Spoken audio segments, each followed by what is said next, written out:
आपका ई मैथ्स में स्वागत है। आज हम कक्षा 10 उसके अंदर प्रश्नावली 13.1 इसका अध्ययन करेंगे।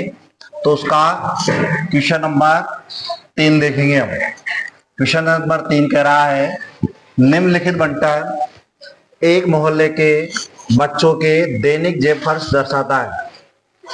इस क्वेश्चन में हमें माध्य जेब खर्च 18 रुपए दे रखा है। आपको लुप्त बारंबारता एफ ज्ञात करनी है। तो बहुत अच्छा क्वेश्चन है, तो थोड़ा सा आप ध्यान से देखेंगे। क्वेश्चन नंबर 3,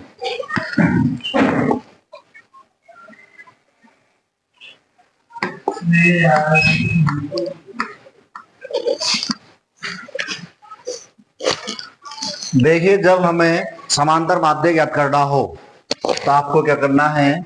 सबसे पहले जो आप एक बारंबारता बंटन सारणी का निर्माण करेंगे, मतलब आपको टेबल दे रखी है। तो हमें दे रखा है दैनिक जेब भत्ता, वो दे रखा है रुपयों में।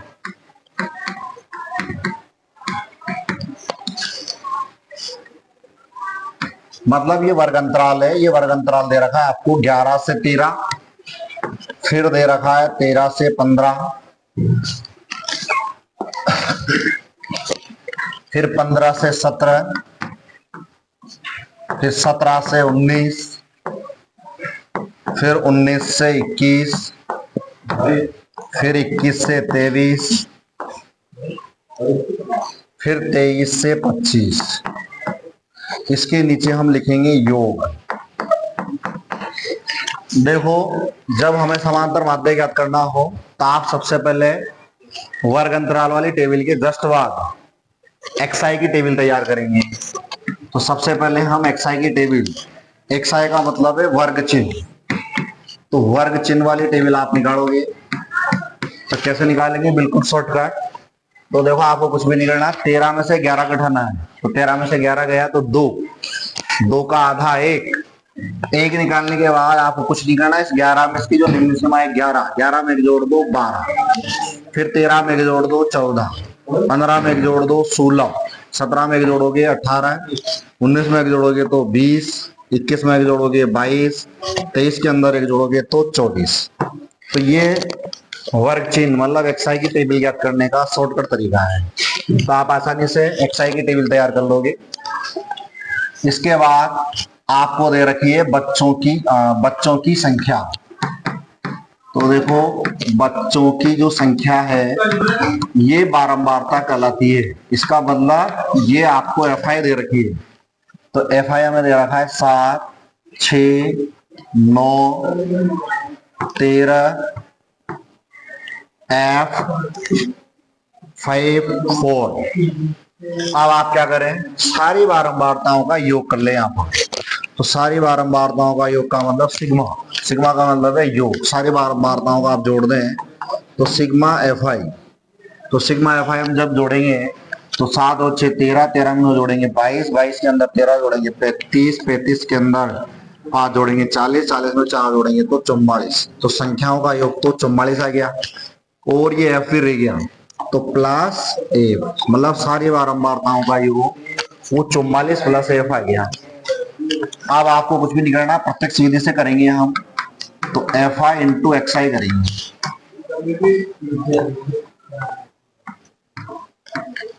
तो देखो, 7 को 12 से गुणा करेंगे 84, 14 को 6 से गुणा करेंगे 84, 16 को 9 से गुणा करेंगे 144, 18 को 13 से गुणा करेंगे तो 234, 20 को एफ से गुणा करेंगे 20 एफ, 22 को 5 से गुणा करोगे 110, 24 को 4 से गुणा करोगे 96।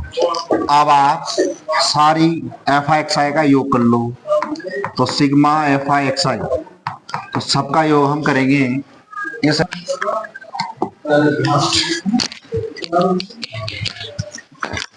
आई एक्स आई का योग आएगा 752 प्लस 20 है। अब आप प्रत्यक्ष विधि से समांतर माध्य ज्ञात करने का सूत्र लगाते हैं। तो समांतर माध्य एक्स बार बराबर, हम सूत्र जानते हैं वो होता है सिग्मा एफ आई एक्स आई अपॉन सिग्मा एफ आई। तो समांतर माध्य हमें इस क्वेश्चन में 18 दे रखा है।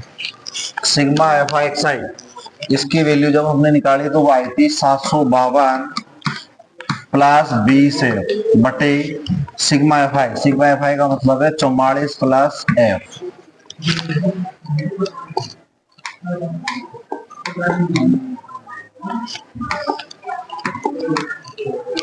तो आगे देखो आप, इसके नीचे आप एक लिख दो और वज्र गुणन कर दो। इसको इधर गुणा करेंगे 18 गुणा 44 प्लस एफ आएगा, इधर 1 को गुणा करेंगे तो कोई फर्क पड़ेगा ही नहीं।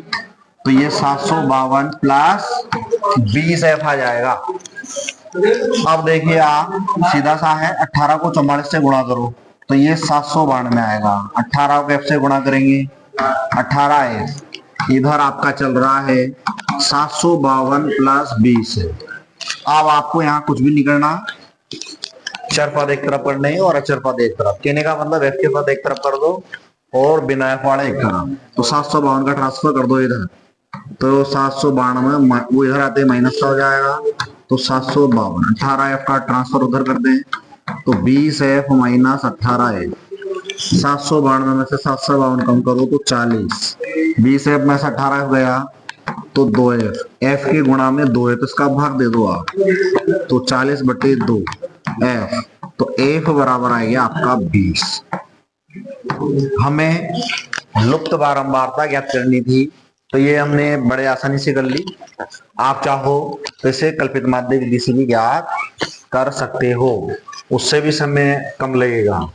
तो देखो कैसे करेंगे हम, प्रत्यक्ष विधि से तो इसका आंसर आएगा। अब आप चाहें तो इसे कल्पित विधि से भी कर सकते हैं। तो दोबारा आगे हम देखेंगे, आप दोबारा मैं टेबल बना रहा हूं उसकी, क्वेश्चन नंबर जो 3 है।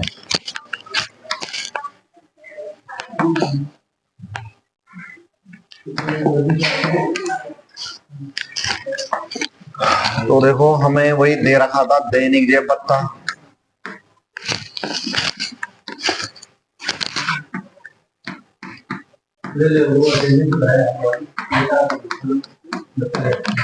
रुपयों में,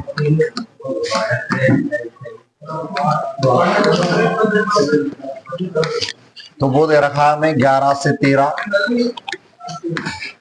फिर दे रखा है 13 से 15, आगे 15 से 17, फिर 17 से 19, फिर 19 से 21, फिर 21 से 23, फिर 23 से 25। आप यहाँ हमेशा योग लिखेंगे। वही विधि समांतर माध्य ज्ञात करने की विधि कोई सी भी हो, आप सबसे पहले एक्सआई की टेबल ज्ञात करेंगे, मतलब वर्ग चिन्ह वाले। तो देखो वो तो मैंने आपको शॉर्टकट बता रखा है एक्सआई। उसका तरीका क्या है, 13 में से 11 घटा दो, 2 बचेगा, 2 का आधा कर दो, जो भी आया उसका आधा कर दो, तो 2 का आधा 1, तो 11 में जोड़ दो 12, 13 में जोड़ दो 14, 15 में जोड़ोगे 16, 17 में जोड़ोगे तो 18, 19 में जोड़ोगे 20, 21 में जोड़ोगे तो 22 और 23 में जोड़ोगे तो 24। अब हमें इस क्वेश्चन को कल्पित माध्य विधि से करना है। तो उसके लिए आप क्या करेंगे, एक्सआई की टेबल के अंदर जो भी बीच में हो उसे आप कल्पित मान चुन लेंगे। तो यहाँ हम 18 को कल्पित मान चुनेंगे और यहाँ आप लिख दोगे कैपिटल ए। अब आप डी आई की टेबल तैयार करोगे, तो डी आई बराबर होता है एक्स आई माइनस ए, मतलब आपको विचलन निकालना है। तो इसमें भी आप शॉर्ट ट्रिक काम में ले लें। आप यहाँ ये देखेंगे उन दोनों में कितने का गैप है, तो 13 में से 11 घटाओ 2, इसका मतलब प्रत्येक वर्ग अंतराल के अंदर गैप 2 का है। तो आप क्या करें, 18 की स्थिति के अंदर तो 0 लिखेंगे, फिर जितने का गैप है उतने का पाड़ा ऊपर लिख दो। तो 2 का पाड़ा लिखना है आपको, 2, 4, 6, और ऐसे ही नीचे लिखना है, तो 2, 4, 6 हमेशा ही करना है ऐसा। अब ऊपर नेगेटिव चिन्ह लगा देना है माइनस। तो ये आपकी डीआई की टेबल तैयार हो गई। अब आप इसके जस्ट बाद एफ आई की टेबल, मतलब बारंबारता। तो देखो हमें बारंबारता दे रखी थी इसकी इसकी बारंबारता दे रखी है 7, 6, 9, 13, F, 5, 4। सारी बारंबारताओं का योग कर लो तो सिग्मा एफ आई, तो सिग्मा एफ आई का योग आया था 44 प्लस एफ। अब आपको कुछ भी नहीं करना, F I into D I करना है। तो एफ आई इंटू आप डी आई कर लो। तो देखो -6 को 7 से गुणा करेंगे तो माइनस का भी आंसर आएगा। फिर -6 को 4 से गुणा करोगे तो माइनस का 24। फिर -2 को 18 से 9 से गुणा करोगे तो 18 माइनस का। 0 को 13 से गुणा करेंगे 0। 2 को f से गुणा करोगे 2 है। 4 को 5 से गुणा करोगे 20। 6 को 4 से गुणा करोगे तो 24। अब आप यहाँ योग में भी थोड़ा सा ट्रिक से ही कर ले तो बढ़िया है। आपको सारे सिग्मा एफ आई डी आई का योग, सिग्मा एफ आई डी आई का योग यहाँ लिखना है।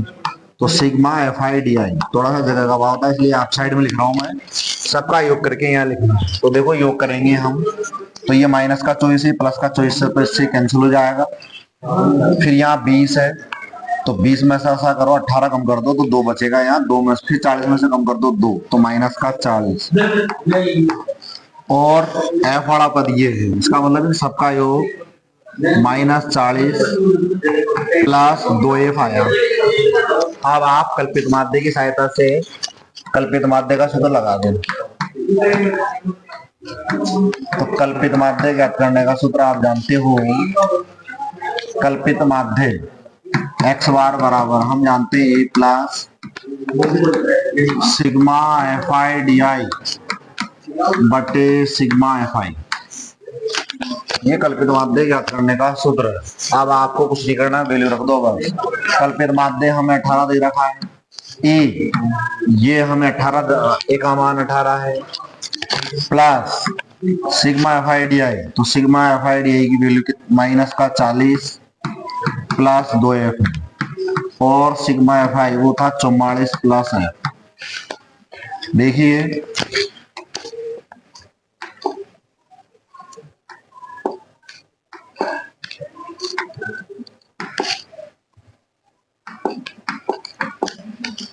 इस 18 से 18 कैंसिल। अब यहाँ बच गया 0, इधर रह गया माइनस का 40 प्लस 2f बटे 44 प्लस है। इसके नीचे कुछ नहीं है, लिख लो। अब आप वज्र गुणन करते हैं क्रॉस प्रोडक्ट। तो 44 प्लस f को 0 से गुणा करोगे तो 0, 1 को इधर गुणा करोगे तो कोई फर्क पड़ेगा ही नहीं। तो ये आ गया माइनस का 40 प्लस 2f। 40 का ट्रांसफर इधर कर दो तो 40 इधर आते प्लस का हो जाएगा, उधर 2f रह जाएगा। 2 का भाग दे दो तो f बराबर 20 आएगा। तो देखिए स्टूडेंट्स, जो भी तरीका आपको अच्छा लगे उस तरीके से आप इस क्वेश्चन को देख लीजिए। ओके।